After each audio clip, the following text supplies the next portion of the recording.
Hello students, I welcome you all in this session of English for Standard 7. Students, from some days we are learning about questions, how to frame questions from WH words and how to frame questions from auxiliary verbs. So friends, these questions are called as interrogative sentences. हे जे काही प्रश्न असतात या प्रश्नांना आपण प्रश्नार्थक वाक्य असे म्हणतो. हे आपण मागच्या सेशनमध्ये शिकलो आहोत. तर मग आजच्या या सेशनमध्ये इंटरोगेटिव्ह सेंटेन्सेसचे प्रकार किती होतात, what are their types and how to use auxiliary verbs to frame questions and how many questions are there. So we have to learn in this session today.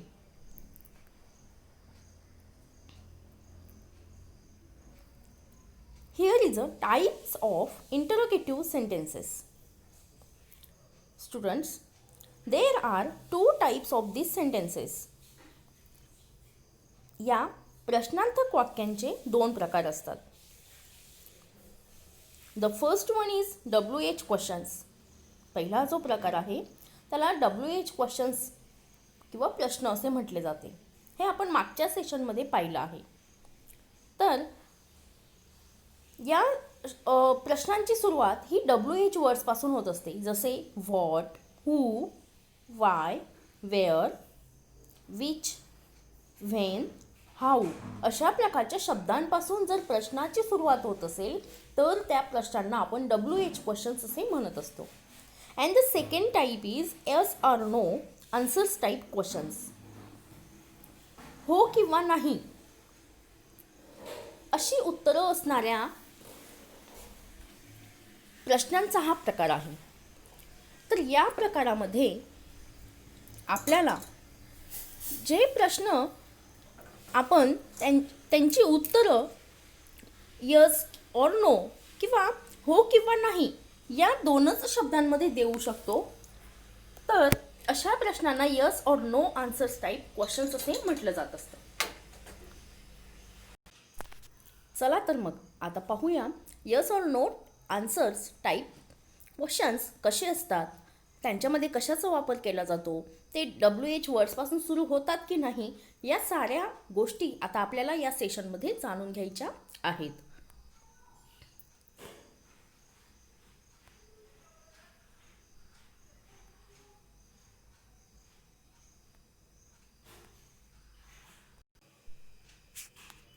Yes or no answer type questions. These interrogative sentences start with auxiliary verbs. हे जे interrogative sentences असतात, प्रश्नार्थक वाक्य असतात, ते auxiliary वर्ब्सपासून सुरू होत असतात. That are am, is, are, was, were, have, has, had, shall, should, will, would, can, could, do, does, may, might, etc. अशा प्रकारे हे सारे ऑक्झिलरी वर्ब्सपासून हे प्रश्न सुरू होत असतात. इथे WH वर्ड्सचा कुठेही संबंध नाही. मग यामध्ये आपण ज्यावेळेस प्रश्न बनवत असतो तर त्यावेळेस जसं आपण आधी पाहिलं की प्रश्नाच्या शेवटी प्रश्नचिन्ह देणं गरजेचं असतं.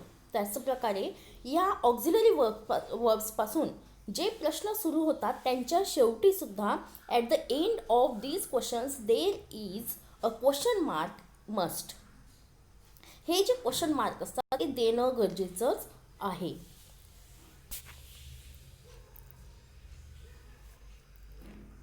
So dear students, open your page number 8 from your My English book 7.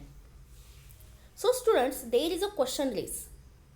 In the last session, we learned about who, what, where, when, why, how. So today we have to learn the questions from auxiliary verbs like are, is, have, has, do, does. And also in the next session we will learn questions from can, will, may, could, did. So students, let's go and learn to frame questions.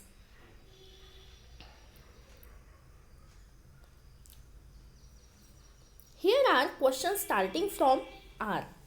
ARE, R. आता विद्यार्थी मित्रांनो, आपण am, is आणि are हे कसे वापरावेत याच्याबद्दल आपण माहिती घेतलेलीच आहे. जसं की am हा I सोबत लागत असतो, ज्याचा अर्थ आहे आहे. त्यानंतर is, ही, शी, इट यांच्यासोबत is लागत असतं, त्याचासुद्धा अर्थ होतो आहे. त्यानंतर आर हे एक अनेकवचनी रूप आहे. मग हे अनेकवचनी सर्वनामांसोबत लागत असतं. जसे वी, वी म्हणजे आम्ही, दे म्हणजे ते. मग अशा प्रकारे हे सिंग्युलरसोबत म्हणजेच सिंग्युलर प्रनाऊनसोबत म्हणजेच एकवचनी सर्वनामांसोबत ॲम आणि इज लागत असतं, तर अनेकवचनी सर्वनामांसोबत आर लागत असतं. तर विद्यार्थी मित्रांनो, इथे आपण पहिला प्रश्न बनवला आहे, आर यू हॅपी. हां, आणि एक सांगायचं राहिलं विद्यार्थी मित्रांनो की आर यू सोबत सुद्धा लागत असतो. यू आर, यू हा शब्द तू साठी पण वापरला जातो आणि तुम्ही साठी सुद्धा वापरला जातो. मग हा तुम्ही हा आदरातिथ्य म्हणून पण आपण वापरतो. त्याचप्रमाणे तो यूचा अनेक वचनी तू, तुम्ही अशा प्रकारे तो यू आणि यू हे सुद्धा वापरलं जात असतं. म्हणजेच जे सेकंड पर्सन आहेत त्यांच्यासोबत सुद्धा आर लागत असतं. मग याच्यामध्ये सुद्धा आता आपण कोणते कोणते प्रश्न तयार होऊ शकतात हे आता आपण पाहणार आहोत. आर यू हॅपी, तू आनंदी आहेस का? Are you going to school, तू शाळेत जाणार आहेस का किंवा जातो आहेस का? आर वी सेफ फ्रॉम कोविड-19, आपण कोविड-19 पासून सेफ आहोत का? And the next question is, are you wearing mask, तू मास्क घालतोस की नाही? सगळे घालतात की नाही मास्क तुम्ही? And the fifth question is, are they staying at home, ते घरीच थांबतात की नाही? तर मग एकंदरीत विद्यार्थी मित्रांनो, आपण आता क्वेश्चन्स पाहिले. आर यू हॅपी, मग मी जर एखाद्याला विचारलं मराठीमध्ये, तू आनंदी आहेस का, तो काय उत्तर देणार? हो. मग अशा प्रकारे ज्या प्रश्नांचे उत्तर यस ऑर नो किंवा हो किंवा नाही मध्ये आपण देऊ शकत असतो, अशा प्रश्नांना आपण yes or no answers type questions असे म्हणत असतो. आता या क्वेश्चन्समध्ये सुद्धा are you happy, yes. Single वर्डमध्ये जर उत्तर द्यायचं असेल तर आपण म्हणू शकतो एस. आणि जर पूर्ण वाक्यामध्ये म्हणायचं असेल, पूर्ण सेंटेन्समध्ये, फुल सेंटेन्समध्ये जर आपल्याला आन्सर द्यायचं असेल तर आपण म्हणू शकतो yes, I am happy. Are you going to school? Yes, I am going to school. Are we safe from COVID? Yes, we are safe from COVID-19 because we are staying at home. आम्ही घरीच राहत आहोत. Are you wearing a mask? तुम्ही mask घालत आहात की नाही? हो, येस, लावतायत ना तुम्ही, म्हणून आपण येस असंच आन्सर द्यायचं आहे. R they staying at home, ते घरी थांबत आहेत की नाही? येस. जे थांबत नसतील त्यांच्यासाठी उत्तर राहणार आहे नो, म्हणजे यस ऑर नो. अशा प्रकारे आपण या प्रश्नांची उत्तरं देऊ शकतात. तर विद्यार्थी मित्रांनो, when we are starting questions from are, there are some secrets. आता हे सिक्रेट मी तुम्हाला आधीच सांगितलं सुद्धा होतं बोलताना. ते सिक्रेट आता तुमच्या लक्षात आलं असेल की सिक्रेट आहे आर सोबत नेहमी प्लुरल प्रनाउन्स, अनेकवचनी सर्वनामे जसं वी, यू, दे लागत असतात. हे विसरू नका. So students, next is questions starting from is. आत्ताच मी तुम्हाला सांगितलं इज म्हणजे आहे. आणि जो आपण मागच्या वेळेस आता पाहिला आता तो शब्द होता आर. आर म्हणजे आहेत. आहे आणि आहेत या दोन शब्दांमध्ये खूप फरक आहे. Then the first question is this mine? हे माझं आहे का? Is this your mask? हे तुमचं मास्क आहे का किंवा तुझं मास्क आहे का? इज शी मानवी? ती मानवी आहे का? Is it your pen? हा तुझा पेन आहे का? Is he your brother? तो तुझा भाऊ आहे का? म्हणजे हे तुझं आहे का या प्रश्नासाठी आपण इजचा वापर करू शकतो. मग यामध्ये उत्तरसुद्धा जे आपल्याला अपेक्षित आहे ते सुद्धा आपण यस ऑर नो मध्ये देऊ शकतो. Is this mine? Yes, this is yours. समजा एखाद्याने विचारलं is this your mask? Yes, this is my mask. Is she Manavi? जर ती मानवी नसेल तर आपण त्याला नकारार्थ उत्तर सुद्धा देऊ शकतो. नो, शी इज नॉट मानवी. अशा प्रकारे आपण या प्रश्नांची उत्तरे यस ऑर नो मध्ये देऊ शकत असतो. तर विद्यार्थी मित्रांनो, आता इथे एक सिक्रेट सुद्धा आहे बरं का. सिक्रेट असा आहे की इज सोबत नेहमी सिंग्युलर प्रनाउन्स म्हणजेच एकवचनी सर्वनामी जसे ही, शी, इट आणि एकवचनी दर्शक सर्वनामी धीज, दॅट लागत असतात. हे विसरू नका. So the next is questions starting from have. आता तू केलं आहे का? तुझ्याकडे आहे का? अशा प्रकारचे ज्यावेळेस आपण प्रश्न विचारत असतो यांची उत्तरंसुद्धा आपल्याला हो किंवा नाही याच प्रकारामध्ये येत असतात. तरी विद्यार्थी मित्रांनो, यासाठी इंग्रजीमध्ये हॅव हा शब्द वापरत असतात. मग आता बघूया की हॅवपासून कशा प्रकारचे प्रश्न आपण तयार करू शकतो. The first question is have you done your homework? तू होमवर्क केला आहेस का? आता जर एखाद्याने केला असेल तर काय उत्तर देणार? येस. आणि जर नसेल तर no. The second question is have I tell you about corona virus? मी तुम्हाला कोरोना व्हायरसबद्दल माहिती दिली का? Have we taken tiffin? आपण टिफिन घेतला आहे ना किंवा घेतला आहे का? Have they used mask? त्यांनी मास्क वापरले का? Have you a sanitiser? तुझ्याकडे सॅनिटायझर आहे का? म्हणजेच एकंदरीत जर आपण हे प्रश्न पाहिले तर हे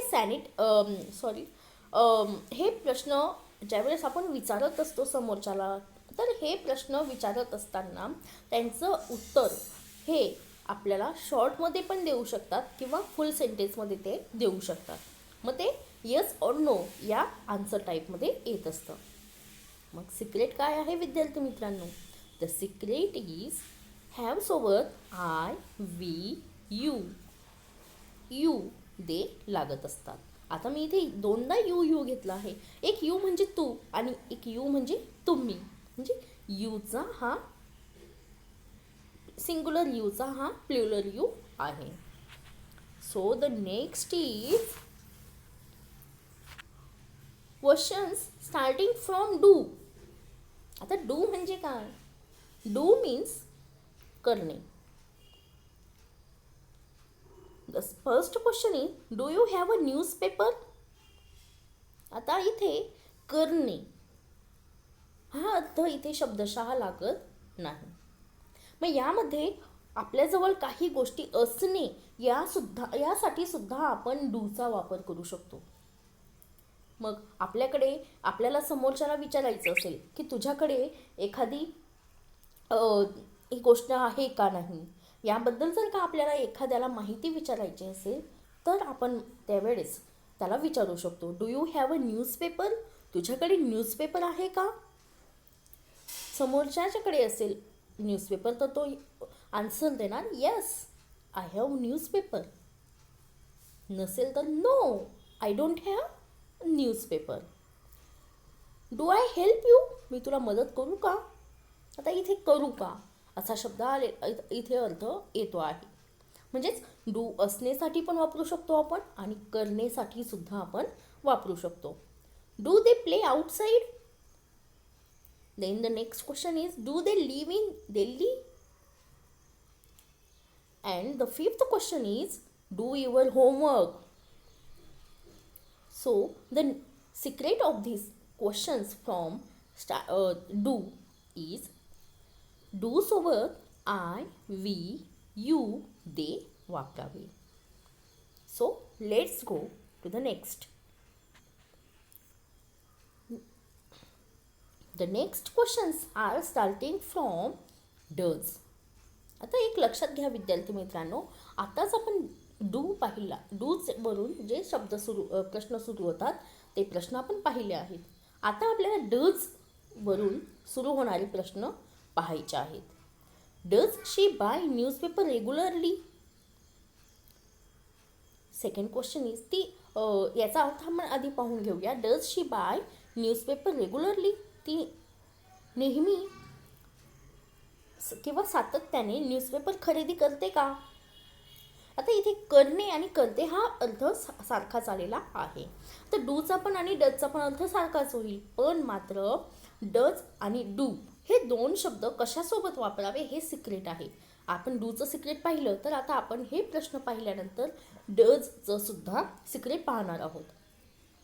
डज ही यूज मास्क, तो मास्क वापरतो का. Does students follow all the instructions, विद्यार्थी सर्व सूचनांचं पालन करतात का. The fourth question is does passengers have their medical fitness, पॅसेंजर्सकडे प्रवाशांकडे मेडिकल फिटनेस आहे का. आता प्रवास करायचा असेल तर आपल्याला मेडिकल फिटनेस सर्टिफिकेट घ्यावंच लागतं आणि म्हणून प्रश्न विचारण्यात आलेला आहे. Does passengers have their medical fitness. And the fifth question is does people follow social distance. आजच्या या कोविड-19च्या या महामारीच्या वेळेस आपल्याला हे प्रश्न विचारणे गरजेचेच आहेत की does people follow social distance, ते अंतर राखतात की नाही. अशा प्रकारे आपण डजवरून प्रश्न विचारू शकतो. तर आता तुमच्या लक्षात सिक्रेट आलंच असेल. सिक्रेट आहे की डज सोबत थर्ड पर्सन सिंग्युलर प्रनाउन म्हणजेच ही, शी, इट वापरायचं असतं. त्याचप्रमाणे आपण एखाद्याचं नावसुद्धा घेऊ शकतो, ते सुद्धा थर्ड पर्सन सिंग्युलर प्रनाऊनमध्ये जात असतं. फक्त सिंग्युलर प्रनाऊन आणि तेही third person, that are he, she, it आणि एखाद्याचं नाव वगैरे जो आपल्या समोर प्रेझेंट नाही अशाबद्दलचं आपण घेत असतो. मग हे साऱ्यांसोबत डज हा शब्द वापरला जात असतो. So let's go and see what is the next. So students, thank you for listening this video, and if you like it then like, comment, share and don't forget to subscribe my YouTube channel. So students, आजचा हा video तुम्हाला कसा वाटला यासाठी like करा, comment करा, share करा आणि माझे यूट्यूब चॅनल सबस्क्राईब करायला विसरू नका. सो देर इज आपण आता भेटूया पुढच्या सेशनमध्ये. आणि या सेशनमध्ये आपण आता पाहणारच आहोत जे प्रश्न कॅन, विल, मे, कुड आणि डीड यांच्यापासून सुरू होतात. तर तोपर्यंत विद्यार्थी मित्रांनो, तुम्ही आज आपण आर, इज, नंतर डू, डज यांच्यापासून जे काही प्रश्न आपण तयार करू शकतो ते आपण आज पाहिले आहेत. तर तुम्हाला हे सारे प्रश्न तुम्हीसुद्धा ट्राय करायचे आहेत, तुम्ही वहीमध्ये लिहायचे आहेत. सो आता आपण भेटूया पुढच्या पाठाला. थँक्यू.